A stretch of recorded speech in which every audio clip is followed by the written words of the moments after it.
এটা এখন কি বলে? এখন তারা বলে কল্যাণ রাষ্ট্রের কথা, ওয়েলফেয়ার স্টেট, প্লুরালিজমের কথা। এরা এখন বলে যে লিবারাল ডেমোক্রেসির কথা। অর্থাৎ তারা সিস্টেমে ঢুকছিল সিস্টেমটা চেঞ্জ করার জন্য।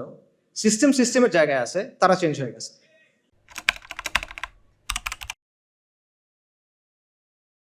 এবং এই ব্যবস্থায় যারা গেছে তারা নিজেরা চেঞ্জ হয়ে গেছে। 1980-র দশকে অনেকগুলো মুসলিম দেশের ইসলামী মুভমেন্টগুলো অনেক তর্ক বিতর্কের পর একটা সিদ্ধান্ত নিছিল যে ঠিক আছে, আমরা ইসলাম কায়েমের জন্য ডেমোক্রেটিক পদ্ধতি ইউজ করব। এটার উদ্দেশ্য কি? আমরা ক্ষমতায় যাব, তারপর আমরা ধীরে ধীরে ইসলাম কায়েম করার চেষ্টা করব। ভালো উদ্দেশ্য। তারপর কি হয়েছে? 40 বছর পর হয়েছে যে আমরা দেখতেছি যে তারা নিজেরা এখন আর ইসলামী রাষ্ট্রের কথাই বলে না। এদের অনেকেই, সবাই না, অনেকেই। এটা এখন কি বলে? এখন তারা বলে কল্যাণ রাষ্ট্রের কথা, ওয়েলফেয়ার স্টেট, প্লুরালিজমের কথা। এরা এখন বলে যে লিবারাল ডেমোক্রেসির কথা। অর্থাৎ তারা সিস্টেমে ঢুকছিল সিস্টেমটা চেঞ্জ করার জন্য। সিস্টেমের জায়গায় আছে, তারা চেঞ্জ হয়ে গেছে। এটা হলো অবস্থা।